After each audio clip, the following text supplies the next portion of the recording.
अस्सलाम वालेकुम, ये उम्मीद करता हूँ सब लोग ठीक ठाक हो गए, खैर खैरियत से हो गए।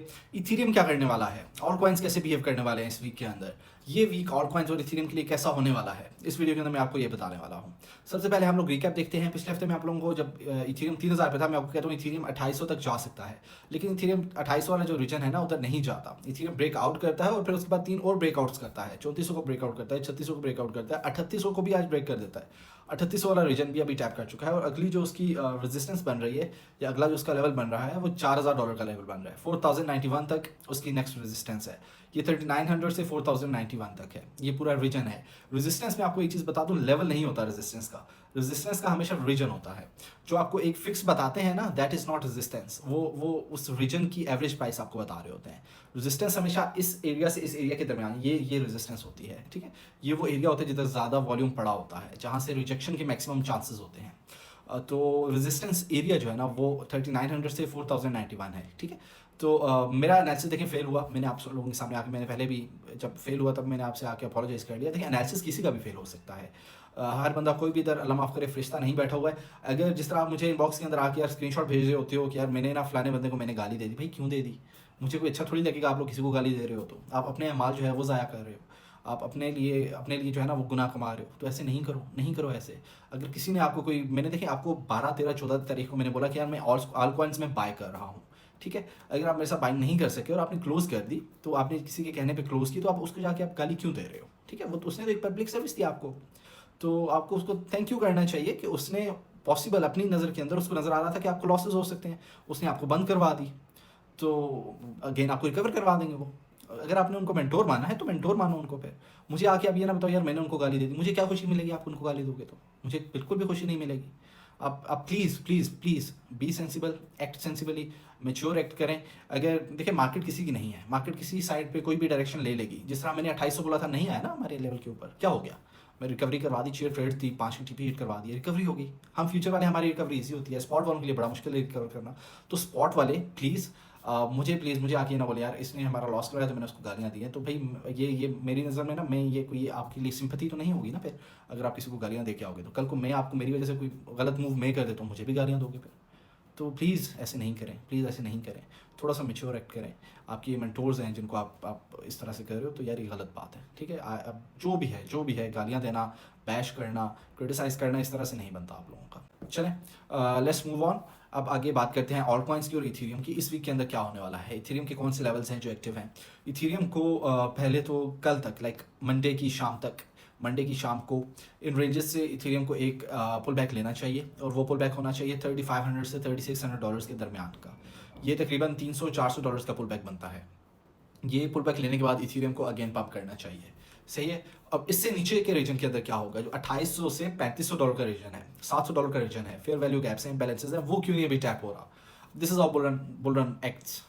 ये वो तरीका है कि बुल रन कैसे एक्ट करता है। ये आपके सामने एक प्राइम एग्जांपल है कि पैराबोलिक जो मूव्स आते हैं उसके अंदर इम्बैलेंसेस भी रह जाती हैं, एफईजीज भी रह जाते हैं। इसीलिए बोल रहे हैं, जब एंड होता है ना बेयर मार्केट के अंदर, जो डंप आता है वो अचानक होता है। उसके अंदर स्पोर्ट्स नहीं होती हैं, उसके अंदर जो डंप होता है ना, वो रुकने वाला नहीं होता है। इसी को तो यही तो बुल रन की असल इंडिकेशन होती है, ठीक है। तो ये मैं आपको चीख रहा था 10 तारीख से भी, 9 तारीख को, कि यार बुल रन स्टार्ट हो रहा है, बुल रन के अंदर आप एंट्री ले लें। हफ्ता पहले, 10 दिन पहले, बल्कि 12, 13, 14 को मैं स्पॉट वालों को कह रहा था भाई मैं एंट्री ले रहा हूँ, मैं अपने बिटकॉइन जो मैंने 50,000 से ऊपर बाय किया मैं, वो मैं सेल कर रहा हूँ, मैं बिटकॉइन से अब मैं जान छुड़वा रहा हूँ 60%, और वो मैं ऑल कॉइन्स के अंदर डाल रहा हूँ, ठीक है। वो अभी मैंने कल परसों अगेन सेलिंग कर दी। अब मैं अगले 6 से 7 दिनों में अगेन बाइंग करूँगा। अब ऑल कॉइन्स की अपडेट ये है, मैं अगले 1-1.5 हफ्ते के अंदर मैं ऑल कॉइन्स बाय करूँगा। ये जो ऑल कॉइन्स की मेरी बाइंग होगी, इसको मैं सेल करूँगा 10 तारीख तक, ठीक है। 10 तारीख तक ये मैं सेलिंग करूँगा, इससे अगेन मैं प्रॉफिट्स निकालूंगा। मैं फिर अगेन मार्केट के साइड पे 10 तारीख को फिर मैं आपको अपडेट कर दूंगा कि अब मैंने अगेन बाइंग कब करनी है, सेलिंग कब करनी है। लेकिन ये जो वीक होने वाला है, ये मेरे लिए बाइंग वीक होने वाला है। मोस्टली जो ऑल्स हैं वो रीटेस्ट करेंगे। मोस्टली ऑल्स ने अपने अपने, ये बहुत बड़े पैराबोलिक मूव्स नहीं हैं, ये जस्ट एक ब्रेकआउट मूव्स हैं। तो ब्रेकआउट मूव्स दे दिए, अब कोई रीटेस्ट करेगा, कोई हल्का सा पुल बैक करेगा, कुछ भी करेगा। मैं ऑलरेडी, हमने इस जगह पे सेल किया, अब जब अगेन इधर आएगा मैं अगेन उसके अंदर एंट्री ले लूँगा, मैं अगेन बाय कर लूँगा, ठीक है। जो फ्यूचर्स वाले हैं, ये मैं स्पॉट वालों के लिए बताया, जब फ्यूचर्स वाले हैं वो स्विंग एंट्रीज पकड़ें, वो स्विंग लॉन्ग्स के अंदर प्ले करें। मैं इस टाइम पे शॉर्ट नहीं करूँगा मार्केट को। आप मार्केट को देखें, शॉर्ट की इंडिकेशन दे रही है आपको।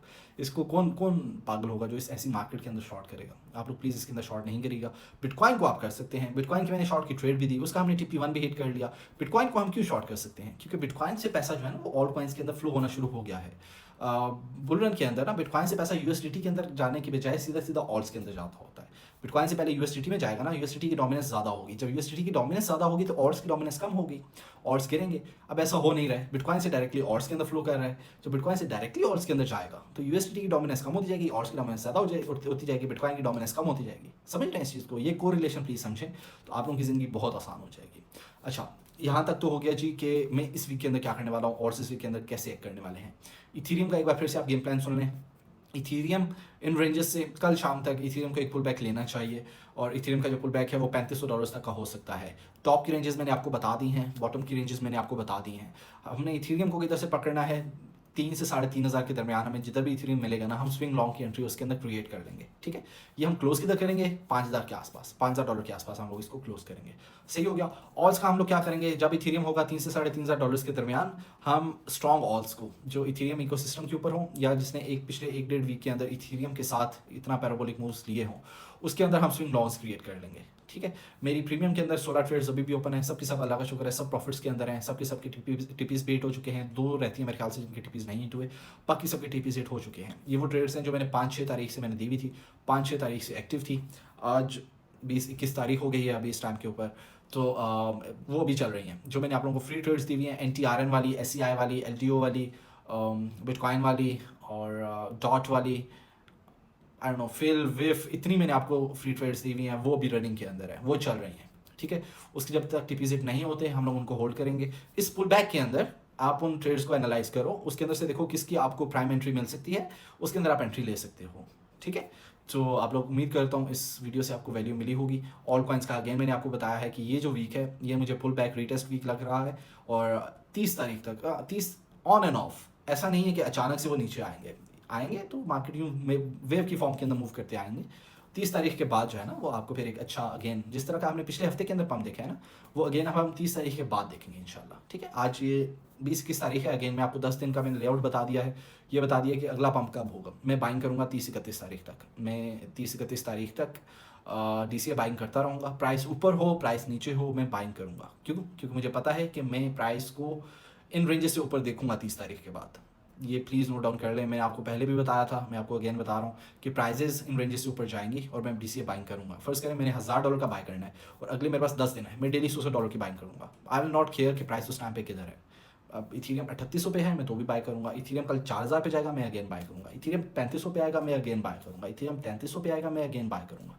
मैं 10 दिन की जो DCA बाइंग है ना, मुझे पता है कि उससे जो अगले 10 दिन होने वाले हैं ना, वो इन रेंजेस को, ये रेंजेस नज़र भी नहीं आएंगे उन 10 दिनों के अंदर। हम मार्केट को इन रेंजेस से ऊपर देखेंगे उन 10 दिनों के अंदर। ठीक है, तो मेरी बाइंग अगले 10 दिनों के अंदर ये होने वाली है, मेरी स्ट्रैटेजी ये होने वाली है। सही हो गया। उम्मीद करता हूँ इस वीडियो से आपको वैल्यू मिली होगी। उम्मीद करता हूँ आप लोगों ने इसको फॉलो करके कुछ ना कुछ आप प्रॉफिट्स बना पाएंगे। अपना ख्याल रखें, अपने पोर्टफोलियो की हिफाजत करें, अगेन अपने मेंटोर्स की रिस्पेक्ट करें, अपने मेंटोर्स की, आई डोंट केयर मैं किसी का मेंटोर हूँ, मैं किसी का मेंटोर नहीं हूँ, आई डोंट केयर, मेरी नहीं करो।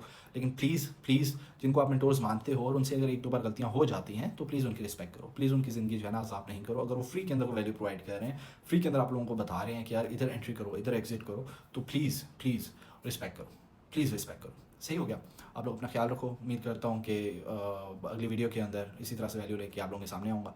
टेक केयर, अल्लाह हाफिज़।